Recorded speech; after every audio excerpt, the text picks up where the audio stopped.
Hi everyone, Eugene Sachs here with another review from GameCritics.com.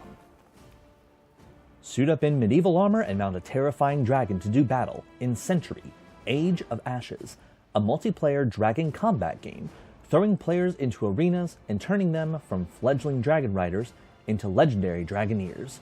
But one rider alone can't win the day. Every win depends on teamwork and strategy. In this PvP combat title, players will pick one of 3 warrior classes to take into battle. Marauders are about power and hunting down other players. Wind Guards support and shield teammates. And Phantoms set traps and use stealth around the battlefield. There are no limits to how many of each class is on a team, and all classes are useful in their own way. Century currently has 3 game types. Each one pits 2 teams of 6 against each other. Carnage is a deathmatch mode, where the team with the most kills wins. Gates of Fire is a capture the flag mode, where the flag carrier has to fly through gates to claim them for their team. The final mode, Spoils of War, has players attacking gold-carrying dragons and stashing the looted money in their coffers, while also attacking the enemy team to stop them from stealing gold. Each match will give players experience to unlock new items for their dragons and their warriors, the most unique being dragon eggs. Players will be able to put an egg into incubation, which gives the players additional challenges. Completing these tasks takes the egg from a hatchling into a full-grown dragon.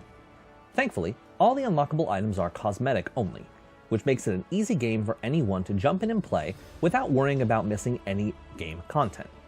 However, it can be a bit of a bear to start playing. The tutorial does spend a fair amount of time on the controls, but they still took some getting used to. Controls specifically for the PC have players using the mouse pointer to direct where the player wants to fly, but there is some delay in pointing to one direction and then having the dragon fly there. This might be a personal issue as I'm used to controllers instead of using a mouse for flight games, but this small delay can be the difference between life and death, with combat being as quick as it is.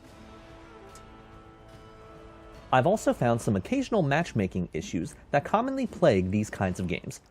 Century does its best to balance teams on both sides as far as player level is concerned, but there will inevitably be those occasions where one team will have at least one player of a significantly higher level who tends to crush everyone else during the match. As much as I enjoyed my time in Century, Age of Ashes, I do wonder how much staying power it will have. Since all classes are viable in each mode, I suspect many players may stick with one character class, get invested, and not explore the rest of what the game has to offer. As an example, I found myself only switching to other classes if the daily mission or hatching a dragon egg specifically required it. Also, due to the limited amount of content that is currently present, a busy player will see nearly everything within a couple of hours. Despite those concerns, the game looks great. Each class is enjoyable to play, and each match type is maybe 20 minutes at most, perfect for quick sessions. This game is getting updates, and it looks like the developers plan on adding additional classes and modes in the future. I think I'll probably go back in from time to time to check out the new content. But for me, Century, Age of Ashes gets an 8 out of 10.